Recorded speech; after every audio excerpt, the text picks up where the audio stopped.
When Christopher Columbus crossed the Atlantic in 1492, he carried with him diseases which all but wiped out the native Indian population. Their revenge, according to history, was to send back to Europe the scourge of syphilis. But now, a skeleton unearthed in an English monastery can at last put the record straight. This is the true story of syphilis.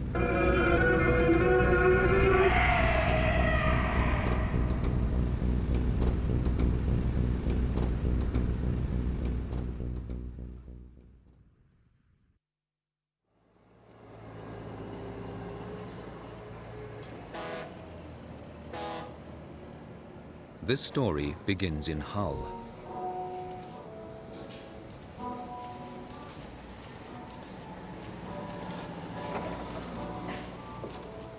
When the city planners decided to build a new magistrates' court next to a multi-story car park in the town centre, it gave the local archaeological unit the chance to survey the site first for ancient remains and artifacts. Working within a very limited time frame, the team worked day and night digging out what they suspected might be the remains of a medieval friary.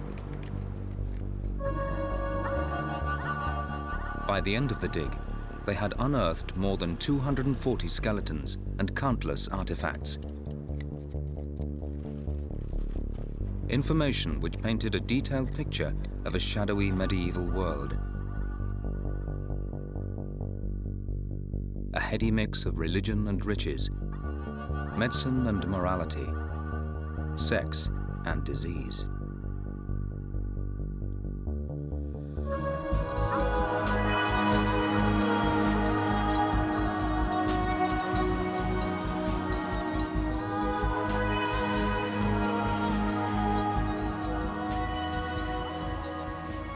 We have the complete ground plan for a medieval monastery, which is almost unheard of. It's a major piece of archaeological work. John Buglas is the project leader for what has become known as the Magistrates' Court site, responsible for recording every last detail of the excavation. We're fortunate with this site, the preservation conditions are excellent. We have surviving coffins, textile fragments, leather objects. We have bodies that still got shoes on and things like that. So we have really good skeletons to look at.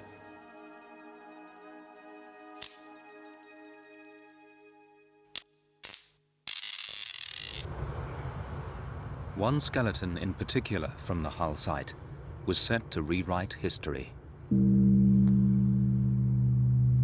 Very soon after we got the skeletons, we started to see things that were rather unusual. And particularly, there was a lot of infectious disease in the site, including what we thought were classic cases of syphilis. And this one here, 1216, this 25 to 35-year-old male is one good example. In fact, it's the best example. The skeletons from the Hull site were sent to the University of Bradford for analysis. It's usually incredibly difficult to diagnose the cause of death so long after the event, as many diseases leave no trace at all on the bones. But syphilis is one of the few exceptions. Charlotte Roberts is an expert in paleopathology, the archaeology of disease. Can she be sure that skeleton number 1216 really did have syphilis? There are a number of changes in the skeleton for recognising syphilis. But if we focus on the skull, you can see immediately that there's something wrong. Normally, and if I just get a skull that's not affected by the disease, you would expect to see a smooth surface on this part of the skull. But here, you've got pockmarked lesions, holes in the bone. It's something that people call caries sicca. It's characteristic of venereal syphilis. You don't see it in any of the other syndromes. So I would say that's characteristic of the disease. The other thing on this skull is that you've got a hole in the palate, the connection between the nose and the mouth, and that's commonly seen in syphilis. If we move down the skeleton, what we see again is bone formation and bone destruction. I think probably the most florid bone formation is actually on the leg bones. This is the thigh bone, and you can see the whole length of it has got the formation of bone. We've also got some destructive lesions here and here.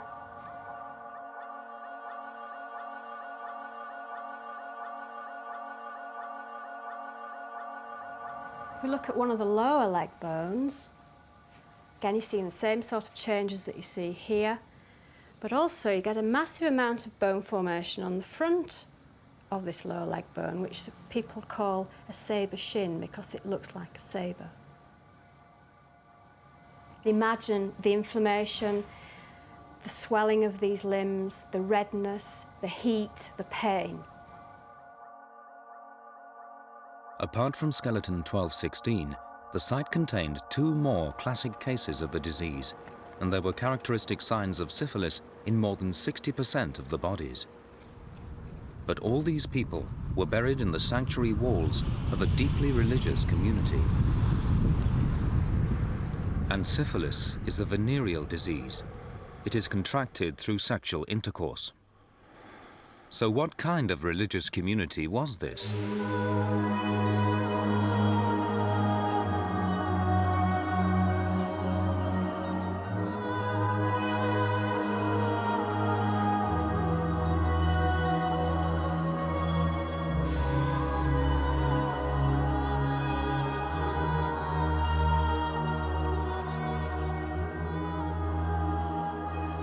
The building belonged to a Christian order called the Augustinian Friars. And this complex of cloisters, living accommodation and church was the friary. It was one of the first to be established in England, and in 1539, the last to be destroyed.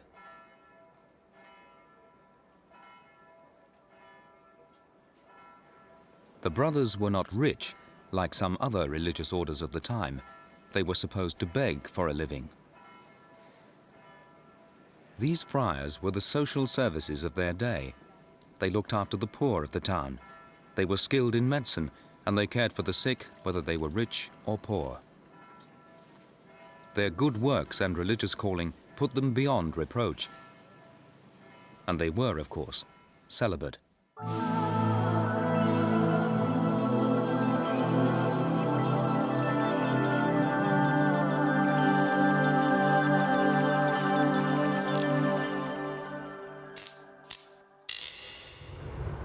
But the skeletons from the Hull Friary proved the presence of a sexually transmitted disease.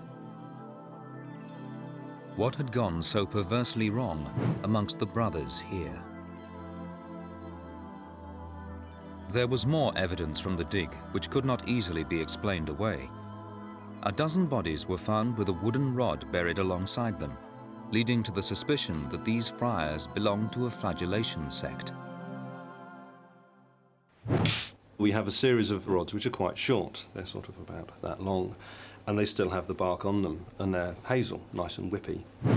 And there has been a suggestion they're actually flagellation rods, because at this particular time, with plague sweeping through various parts of Europe, there was quite a strong movement, particularly on the continent, for self-flagellation and hair shirts, and you suffer more on this life, therefore the afterlife becomes better.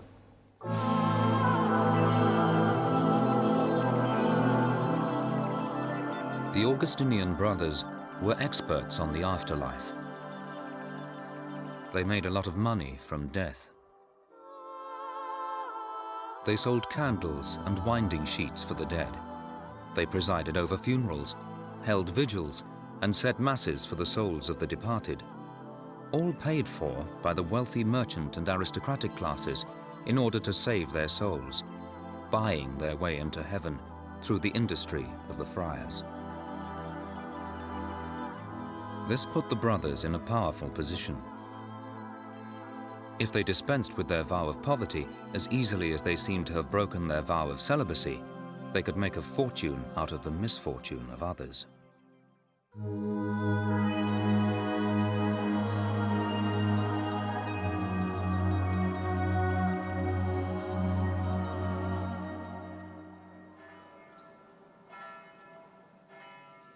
This medieval will from Hull shows that the system was certainly open to corruption. We have 2 surviving wills from this period of time from Hull, and one of them actually states that a sum of money is to be put aside per friar who attends mass for this person's funeral. So which is terribly open to abuse, because you can just load up X number of friars. You could grab friars from every house in the area and bring them in to try and bulk your funds up.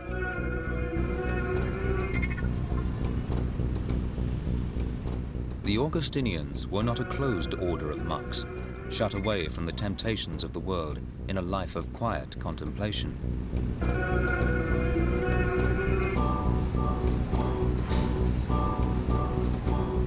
The friary was deliberately positioned in the commercial heart of the town, wedged in between the houses of wealthy merchants and the quayside of the bustling port.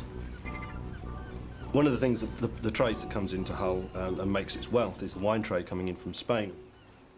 The volume of wine being imported is enormous. 1.5 million litres a year is a staggeringly large amount of wine. A lot which we consumed locally, so you would seem to think that there could well be a high degree of carousing. The site in Hull uncovered large collections of the imported wine jugs, evidence that at least some of the carousing was going on within the friary walls. But this does not mean that they were necessarily dissolute. Medieval monks probably drank 4 times as much alcohol as people drink in England today. And the Hull friars were no different.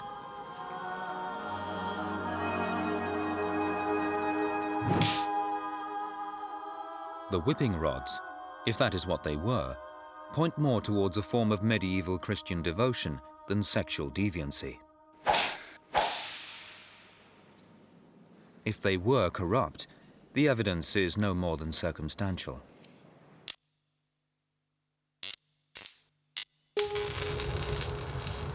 We are left with the astonishing evidence of the bones. How can we explain the presence of syphilis within the friary walls? Channel 4 commissioned experts at Bradford University to make a computerized map plotting the site of each skeleton, superimposed on the outline of the friary.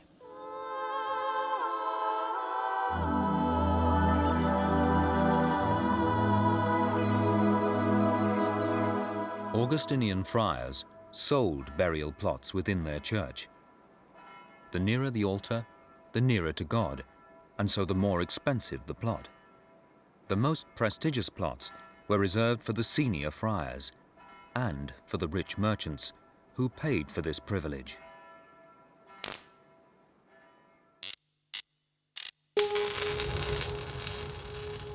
The map shows exactly where the bones of skeleton 1216 were buried.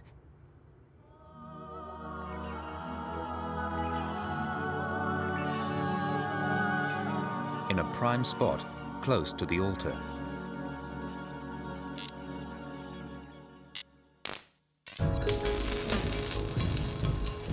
So which was he? A rich nobleman or an esteemed member of the monastic community? We will never know. The Hull site cannot prove that syphilis was rampant amongst the friars, but it does show that it was widespread amongst the elite of this prosperous community at that time. So when was that time?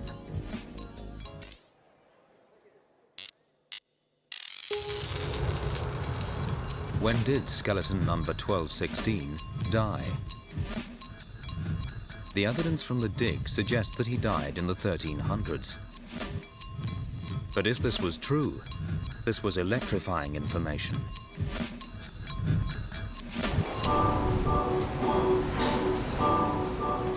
For history records that syphilis originated amongst the Native American Indians and was contracted by the crew of Christopher Columbus during his voyages to the New World. On returning to the Old World, the new disease grew into a plague of epidemic proportions, first among the Spanish soldiers of the Siege of Naples in 1495, before spreading remorselessly through Europe.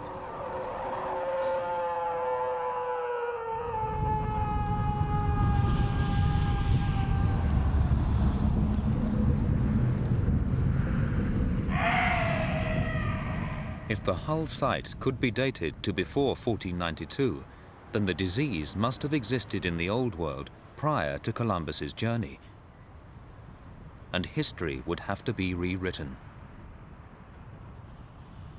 And to help them date the burials, the archaeologists at Hull had a rare piece of luck.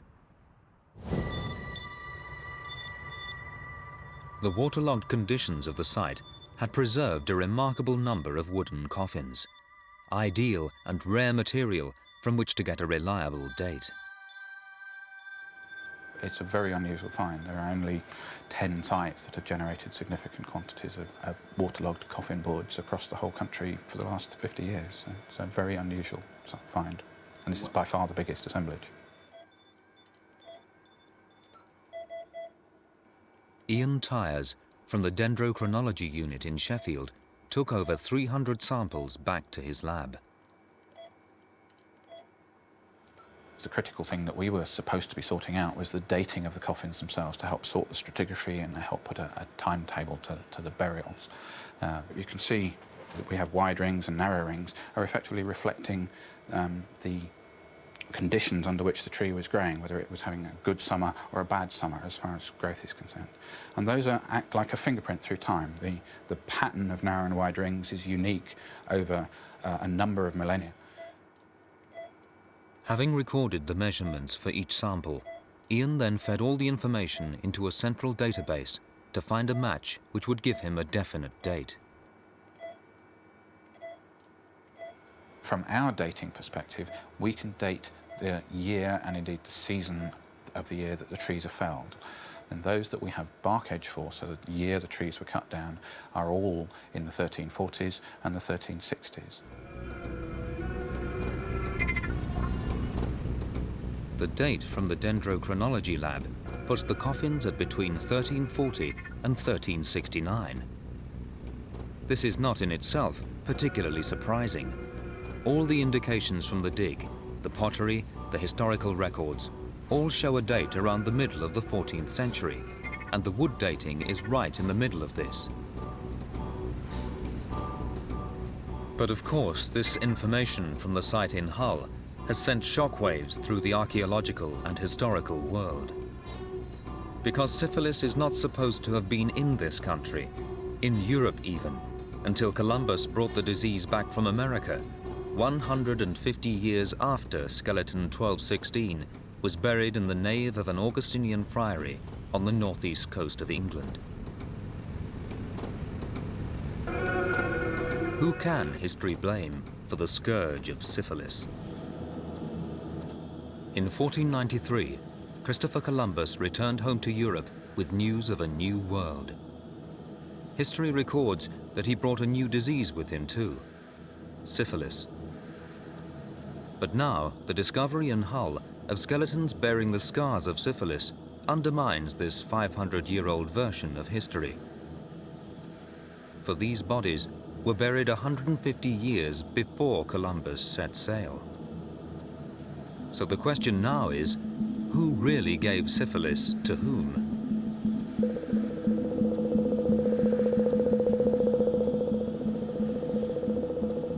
To understand, we need to look closely at the reasons why people have always believed this Columbus theory. In the closing years of the 15th century, a young, ambitious scholar described a new disease sweeping through Europe. In recent times, I have seen a disease which is so cruel, so distressing, so appalling, that until now, nothing so horrifying, nothing more terrible or disgusting has ever been known on this earth.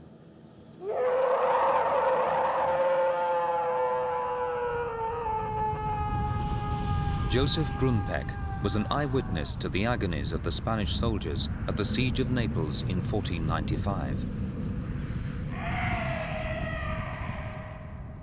Some had become so repugnant, left in the open air on the battlefield. They hoped to die. Others moaned and wept and uttered heart-rending cries because of the ulceration of their male organ. Grunpeck's description is historically important. It is the first unchallenged record of syphilis in the world. He accurately portrays the distinct stages of the disease as they are still understood today. The first stage of the disease really just involves ulceration at the site of infection, so things like genital ulcers.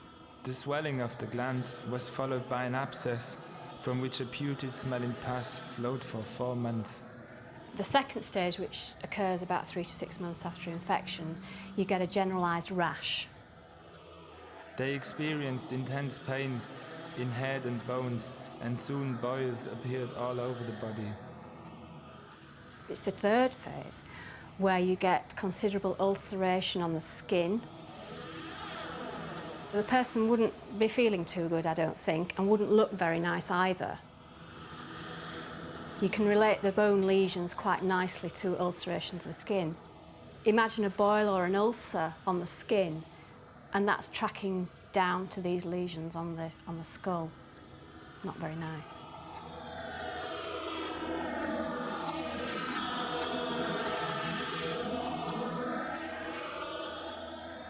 And I would think if you've got an infectious lesion that's active in the mouth, you're going to have somebody who's got a pretty awful bad breath. If you can imagine this person with these bones inside their body, you would expect swelling, quite a lot of pain and heat, just as a result of inflammation. The other thing that you get in the third phase of syphilis is what they call general paralysis of the insane.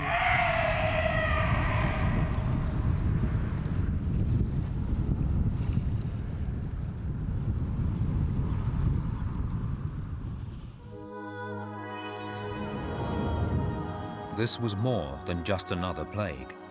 It was a disease which brought to the sufferer not only pain, but shame. In the fervently religious Christian Europe of the time, this new disease represented the wrath of God, punishing wicked people for their immorality.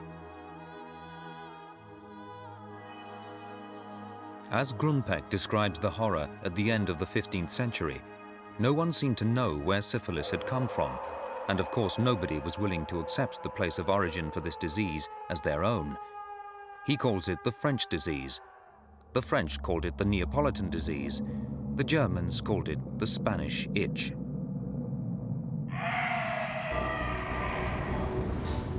Then a Portuguese doctor, who had treated Columbus's crew for the disease, made the connection with their trip to the New World.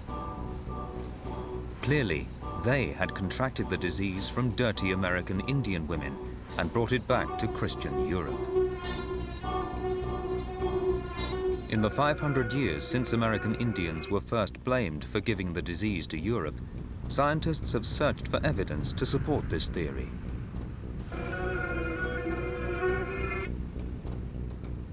George Armelicus is absolutely convinced that Columbus's crew contracted the disease in the Americas and brought it back to Europe. He has been analyzing skeletons for 30 years. He believes the only place there is convincing evidence of syphilis in bones from before 1492 is in the Americas. What I found is that there's all kinds of evidence of the lesions in the New World prior to Columbus, and it continues on after Columbus. You go into the Old World, you find hardly any evidence at all. I looked from Florida all the way up to Ohio, from the Atlantic Ocean to the Mississippi River, and there was just incredible numbers of cases of this syphilis-like lesion.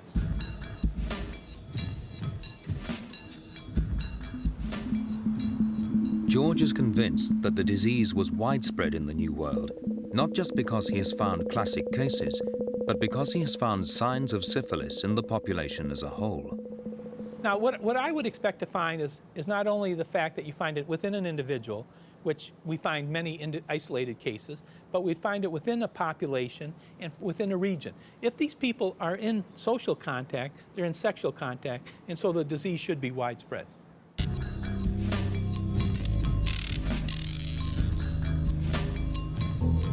For George, the hull skeleton alone would not be sufficient proof that syphilis was present in medieval England before 1492.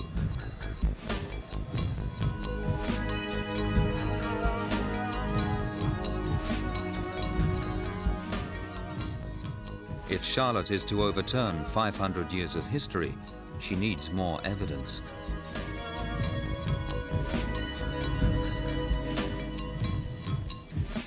At the Hull site, she has found signs of the disease in more than half the skeletons. But it's true to say that this is the very reason that Hull is so important.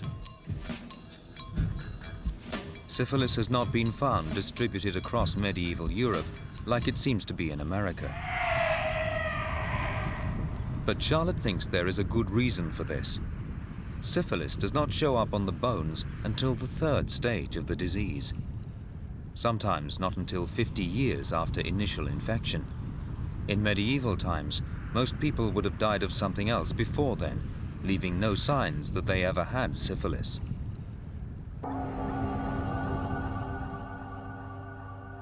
Only a small proportion of people with syphilis will get bone changed. They may die before that develops. They may have died from something like the Black Death or other conditions that were prevalent at the time, like cholera, like smallpox, etc., etc.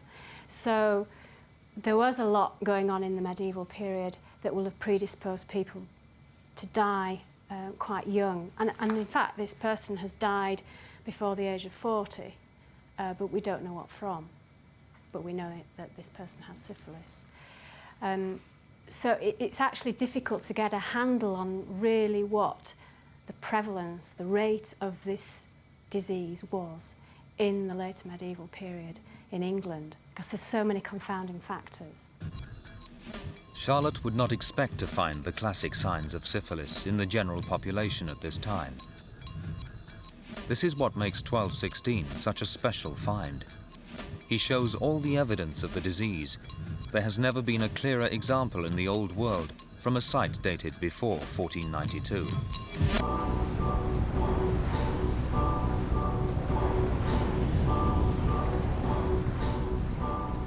But the supporters of the Columbus theory want more. They want quantity as well as quality. And they want a carbon date.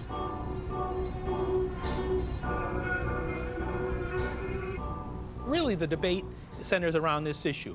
What is the evidence in the old world prior to contact? Now, it may be at Hull, there is the irrefutable evidence. If they find, for example, that you have a radiocarbon date that dates it before 1492, then I would have to do some explaining. Dendrochronology has given a precise date to the coffins found at the Hull site. But George wants more than that. He wants a date for 1216 that comes from the bones themselves. In the debate about who gave syphilis to whom, the date is crucial. And Charlotte knows that if her findings are to be taken seriously, she will need irrefutable evidence that skeleton number 1216 predates Columbus, a carbon date. She sends off samples from the bones to the carbon dating laboratory in Oxford and waits. By working out how much radioactive carbon is left in the bones, it is possible to work out when the individual died. If skeleton 1216 can be securely dated to before 1492, the Columbus theory will be in tatters.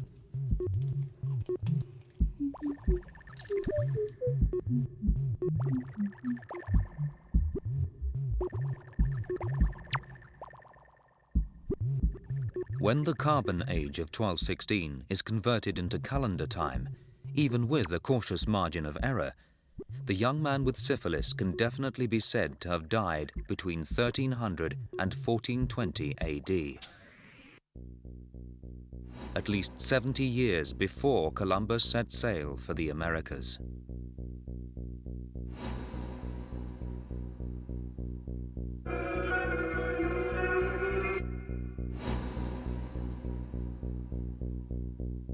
Charlotte is invited to an international conference in Texas, where the world's leading experts in this field are gathered.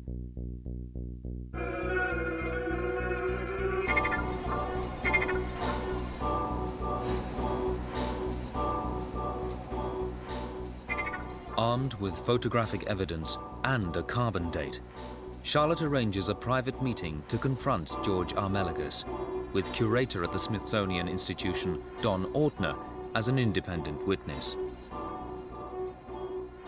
Will this be the end of the Columbus theory? With Bob Fry. He's been for quite a while. Oh, hi. Hi, George and Don. What do you have George, there? I have some very interesting photographs of a skeleton from England that I think might change your mind about the pre-Columbian origin. You think that facts are going to change my mind? I'm hoping so. Oh, okay. Do you want to have a look at these then? Yes, let's see. This skeleton comes from a site in Hull. It's one of 3 that has changes, which we would consider classic. Classic what? Syphilis. Ah, I see. And I would suggest that that's Carey Sicker. Yeah. Perforation of the palate here. Destruction and formation of bone. 60% of the adults have got bone formation on the lower legs.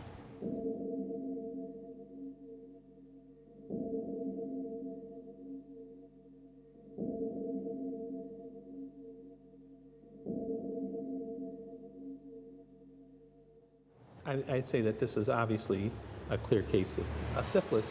I mean, and I really congratulate you because this is quite impressive. When you see something like this, the Hull specimen, which is classic, I mean, any anatomist who had had any experience with syphilis in modern populations would recognize these lesions immediately. Yeah. On the face of it, Charlotte has scored a significant victory in Texas. Her diagnosis of skeleton 1216 has been accepted and agreed. But amongst the thousands of pre-Columbian skeletons excavated so far in Britain, it is still an isolated case. Charlotte thinks that this is because no one has been looking for syphilis in the Old World, because it wasn't supposed to be there. George is still not convinced. Well, I mean, how many skeletons have been excavated in England, would you guess? Oh, many thousands, 50,000 plus, I would say. Well, I mean, your point is that even though you've looked at 50,000 skeletons, 50,000 I'm not, bones, not you, but I'm not saying that those 50,000 skeletons have been looked at systematically and scientifically by a person who knows what they're looking for. Yeah, I know that, but I mean, it would be, you know, I would probably be more accepting of this position if this wasn't an issue that has been an issue from the late 1800s or even from the 1500s. I mean, this is such an important issue within the history of medicine, within the history of disease, within the history of the world, that it seems to me that all of this evidence would be there by now. For George, more classic cases of syphilis would have to be unearthed in the northeast of England and elsewhere before he would agree to give up the Columbus theory. But in Don Ortner, Charlotte has found an ally. Don has examined the evidence in both the Old World and the New World. He agrees with Charlotte that it would be difficult to find widespread proof of syphilis in Europe. But more importantly, he would dispute most of George's New World evidence. Don thinks that there is only one indisputable way to diagnose syphilis in old bones. The best evidence for venereal syphilis is going to occur in children's skeletons. Syphilis is only infectious in the first stages of the disease. If a woman becomes pregnant during this time, then the teeth forming in the unborn child will have a unique groove mark on them. You'll also see evidence of abnormal defects in the teeth. And you can see a groove that's horizontal going across the central incisor, and adjacent to that, the second incisor has actually broken off. So the enamel was clearly very defective in the formation of the tooth, and this would have been right about at the end of pregnancy or at the time of birth.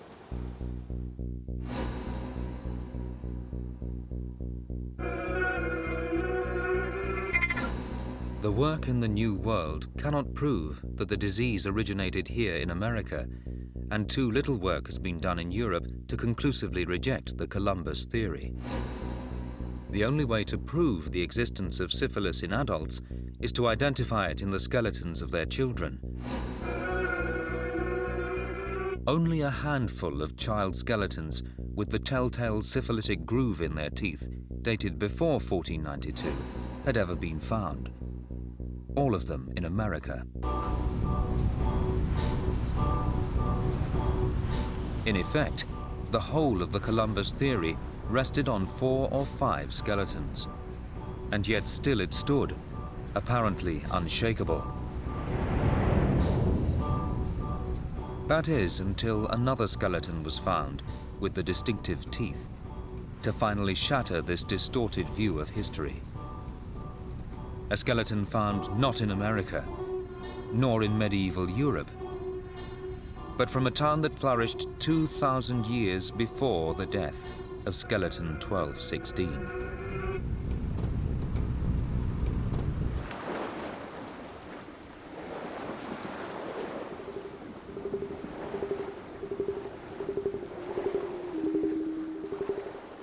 For 500 years, the American Indians have been blamed for giving Europe syphilis.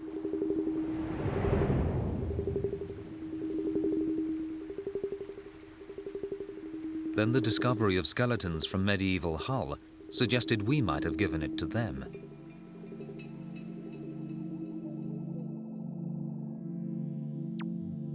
Now discoveries from the ancient world may finally reveal the truth behind the syphilis enigma. Matti and Renata Henneberg excavated nearly 300 skeletons from an ancient Greek settlement in southern Italy. Metaponto was a busy port of 40,000 inhabitants that flourished from 600 years BC. As they worked their way through the bones, looking for signs of disease, Matti found it difficult to believe the evidence before his eyes. What I could see on the bones, in terms of physical signs of disease, was not making much sense in terms of patterns we normally expect in some ancient populations. And it took me 2 weeks to come to grips with the idea that the signs fit only one disease, and this disease was syphilis. He found many bones with the classic syphilis lesions and formations. Then his wife Renata, a dental expert, found the clinching proof: a child skeleton with the telltale markings on its teeth.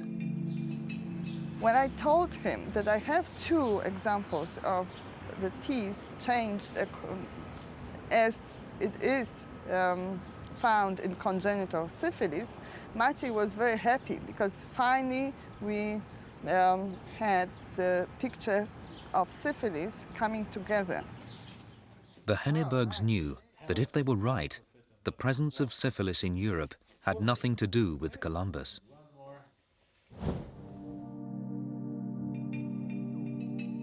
But if it had been in Europe since classical times, then they should also find evidence of the disease at their other archaeological site, the ancient Roman remains at Pompeii.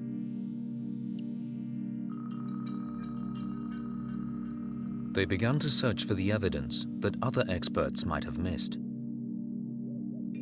Crucially, they widened their search beyond what the bones alone could tell them. They read Latin texts and studied Roman medicine. They found evidence everywhere that convinced them that syphilis was rampant in the city. There's various strands of evidence from written sources, from the cultural functioning of the city, from the business of prostitutes, from public houses, from the fact that it was a trading center and this seaport, and evidence that we can see on bones are all coming together to support the hypothesis of the presence of syphilis in the classical antiquity of Europe.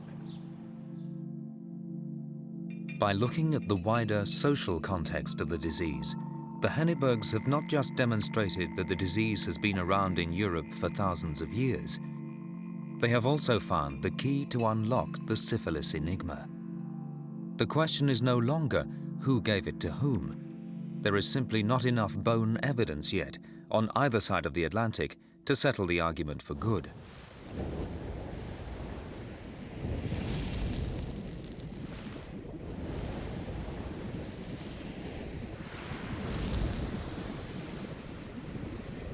But add to the evidence of the bones an understanding of the way of life of these places, and the true story of syphilis begins to unfold.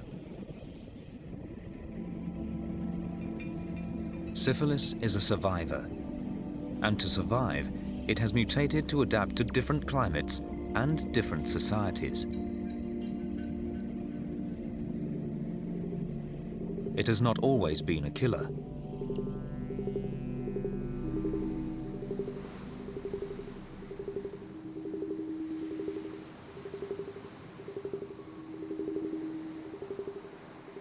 Epidemiological research shows that in rural societies around the world, syphilis was present, but in a much milder form, and was not transmitted sexually.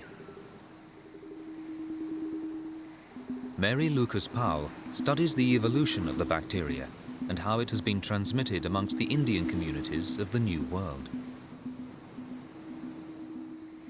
Well, in the pre-Columbian New World, in the southeastern United States, there was ample opportunity because of styles of clothing, of styles of communal sharing of eating and drinking utensils, of sleeping places.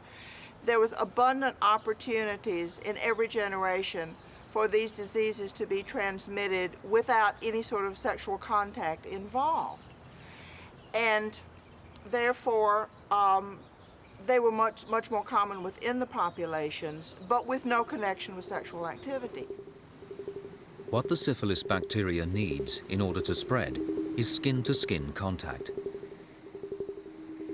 In unsophisticated rural communities and in hot climates, like pre-Columbian America, the bacteria could easily pass from skin to skin. It caused an ugly skin disease that everyone caught in childhood. It rarely developed into something more serious. And everyone who caught it as a child was immunized against the dangerous venereal form of the disease.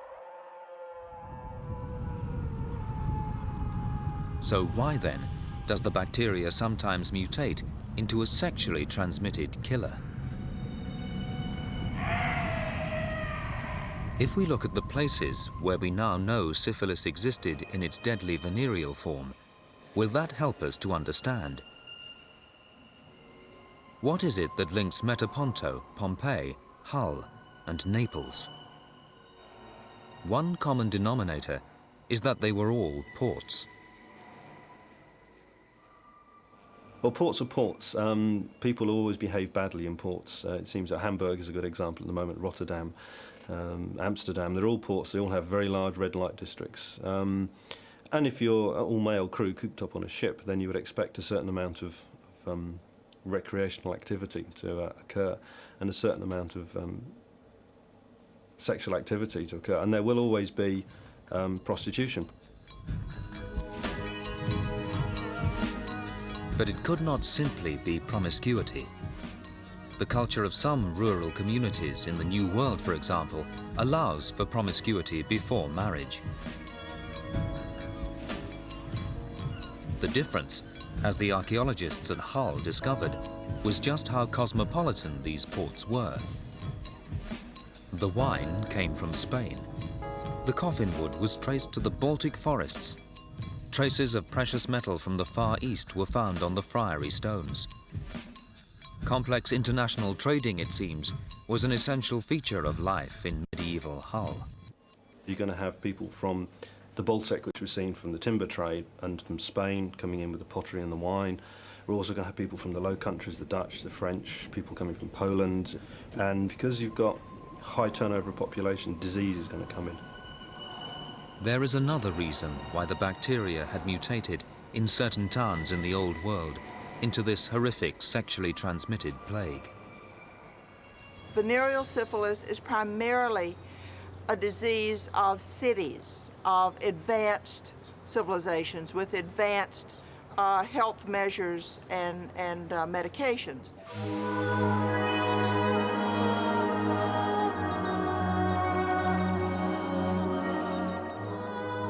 Civilization means syphilization. Better hygiene, the wearing of clothes, less sharing of eating and drinking utensils means the less dangerous form of the bacteria cannot move around. It must mutate to survive.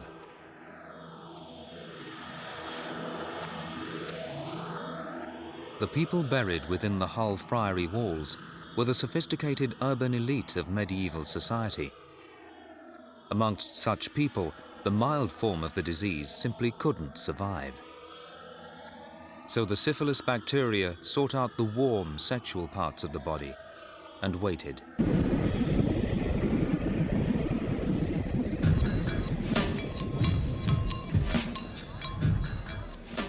The Syphilis Enigma is finally cracked. The bacteria has been in human society for thousands of years, but like all bacteria, it is not fixed in a single form. As society has changed, so it has changed. Where climate and social customs permitted, it would thrive as a mild childhood skin disease. But whenever and wherever social change made that impossible, it has mutated into a terrifying sexually transmitted killer.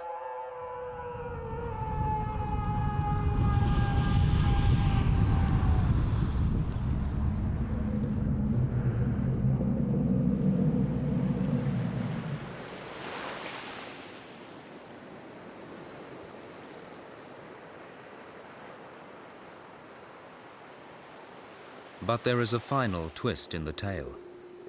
For the innocent American Indians, tainted for the last 500 years by the accusation that they had given syphilis to the world, history had decreed an even crueler fate. When the native Indians first encountered Columbus and his crew, they were almost wiped out by the diseases the Europeans carried. The Indians survived, just. But with the loss of so many people, they also lost their immunity to syphilis. The cycle of protection given to each generation by the existence of the non-venereal form of the disease had been broken. And when, in the subsequent centuries, venereal syphilis came in from the Old World, the result on the Native American populations was as devastating as it had been on the Europeans hundreds of years earlier.